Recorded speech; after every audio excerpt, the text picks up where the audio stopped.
ulit sa inyong lahat. So narito ako upang magbigay na naman ng pagbasa para sa kinabukasan ng lahat ng mga tao dito via zodiac signs.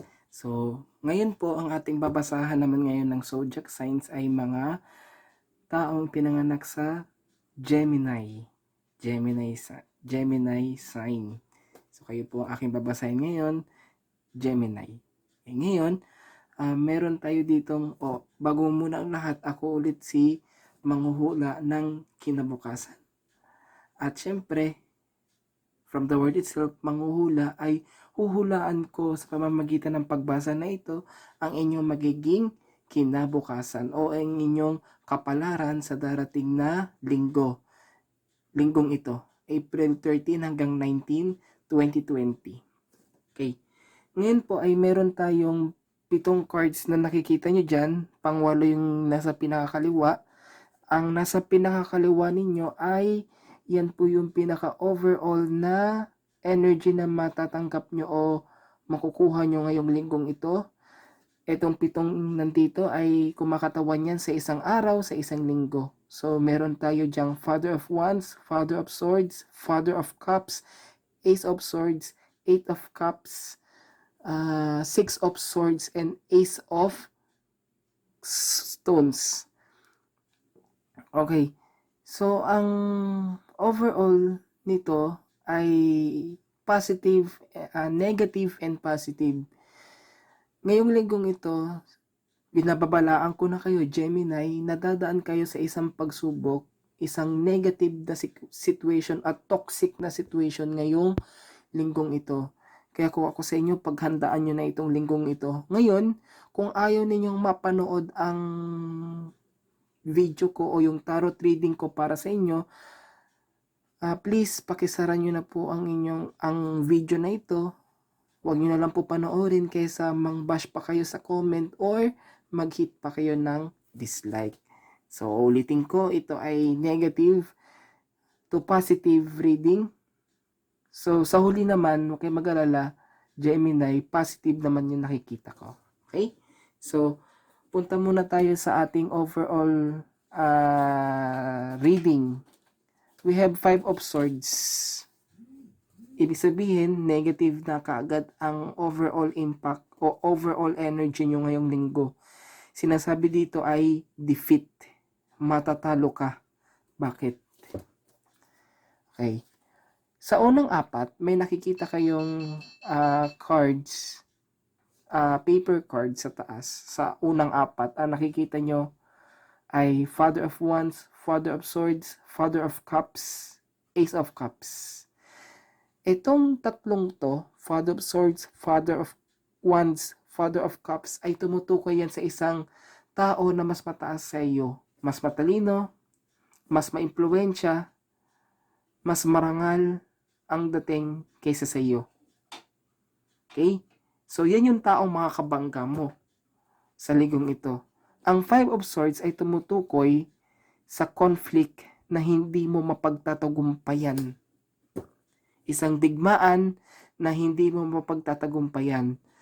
O isang issue na nakapaloob ka doon na hindi ka magtatagumpay. O, pinapangunahan ko na kayo ha. Hindi ka magtatagumpay dahil nga mga kalaban mo nga mas matalino, mas intelihente, mas mataas ang posisyon, siguro mas mayaman, mas maimpluwensya kaysa sa iyo. Ang pagtatalunan nyo ay isang ideya. Okay? May pagtatalunan ka ditong isang ideya sa taong ito. Siguro sa Facebook kayo magtatalo. Or any social media sites. Kasi tayo ngayon ay naka-home quarantine, tama? Dahil sa kinaharap nating krisis. Ngayon meron balita doon o merong issue na kung saan magtatalo kayo nung person na sinasabi ko, subalit hindi ka magtatagumpay doon. ipalabas mo man ang lahat ng iyong insights o talino hinggil sa nangyayari o hinggil do sa issue o hinggil do sa ideya na yon, subalit hindi ka magtatagumpay. Okay? So, yun. Kung ako sa inyo, huwag nyo na pong patulan ang taong ito. Dahil kapag pinatulan mo nga ito, iyan na mangyayari sa iyo. Defeat. Okay? Ulitin ko. Tarot reading ito, fortune telling reading, maaaring mangyari, maaaring hindi. Ngayon, kapag nangyari na ito sa iyo, you know, para sa akin yun ang layunin ko, para malaman mo kung ano yung gagawin mo. You know what to do. Kung ako sa inyo, pinapayuhan ko na kayo, kapag may makakabangga kayong mas mataas sa iyo, mas matalino sa iyo, mas magaling sa iyo, huwag mo nang patulan. Ikaw ang matatalo sa bandang huli. 5 of Swords. Pagalingan kayo ng ideya, pagalingan kayo ng katalinuhan, pagalingan kayo sa social media, pagalingan kayo, hindi kayo magtatagumpay. Hindi ikaw magtatagumpay, kundi siya. Okay? Yan ang babala ko sa inyo, ha? Kaya kung ako sa inyo, huwag nyo na pong patulan ang taong yan sapagkat hindi ka magtatagumpay. Ngayon, pwede rin naman with the presence of Father of Cups, at ang meaning kasi ng Father of Cups sa deck na ito ay fatherhood, may makakalaban ka sa pamilya mo. Kompetisyon sa pamilya na siguro tatay mo makakaalitan mo, magulang mo makakaalitan mo. Subalit, kung ikaw yung anak, hindi ka magtatagumpay. Pero kung ikaw yung tatay, hindi ito mangyayari sa iyo. Kasi nga, ikaw ang mananalo. Kung ikaw yung tatay. Kung ikaw yung anak, matatalo ka.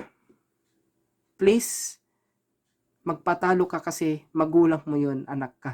Pero, anyway, kung maganda yung ideya mo, kung ako nga, kesyo maganda, kesyo hindi, wag mo ngang papatulan nga kasi nga hindi ikaw magtatagumpay. Mananaig pa rin ang kung ano mang ang ideyang sasabihin ng mga person na mas mataas sa iyo.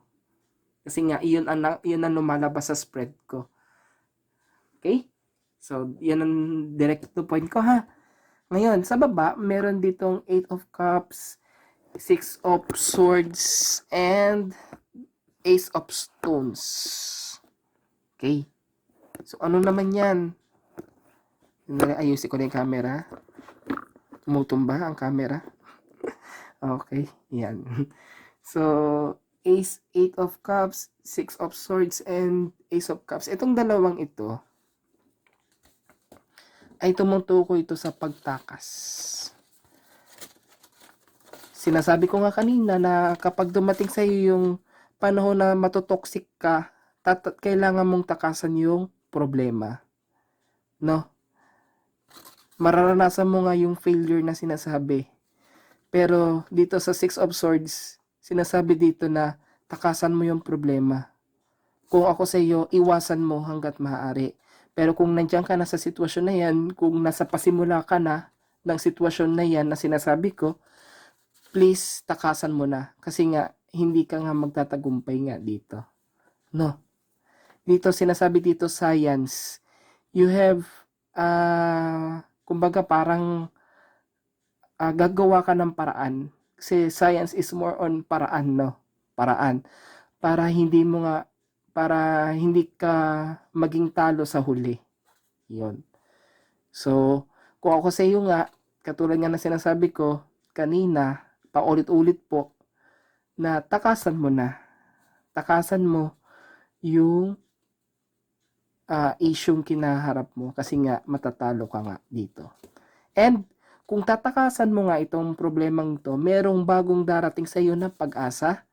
Isang pag-asa ang darating sa iyo o isang ideya ang darating sa iyo na may kilalaman sa pananalapi. At yung ideyang yon, doon ka mag-focus. Kasi nga ito ang magdadala sa iyo ng kayamanan, kasaganaan, na hindi lang sa linggong ito ang mararanasan mo, kung hindi lang sa linggo ito mararanasan, kundi sa mga susunod pang linggo, susunod pang mga panahon sa iyong buhay, yun ang mararanasan mo kasaganaan. Kung, once again, dun ka magpo-focus. Ha? So, yun po. Yun po ang reading nyo po, Gemini. Napaka-straightforward po ng message. Sana po ay magustuhan ninyo ang aking tarot reading para sa inyo. Like, share, and comment lang. And pati subscribe na rin kung nagustuhan nyo po ang aking tarot video. Kung gusto nyo po magpa-free reading sa akin, libre naman po. Fill up lang po kayo ng online form dyan sa description box na nakikita nyo po ngayon. Ano po? At kung gusto nyo po magpa-shoutout o magpabate, malayong-malayo nyo pong gawin yan. Just comment lang po sa ating comment box. Ano po? Okay, so maraming salamat po ulit, Gemini. Hanggang sa muli, ito po si Manghuhula ng Kinabukasan at maraming salamat po sa inyong panonood at pagsubaybay. Salamat po!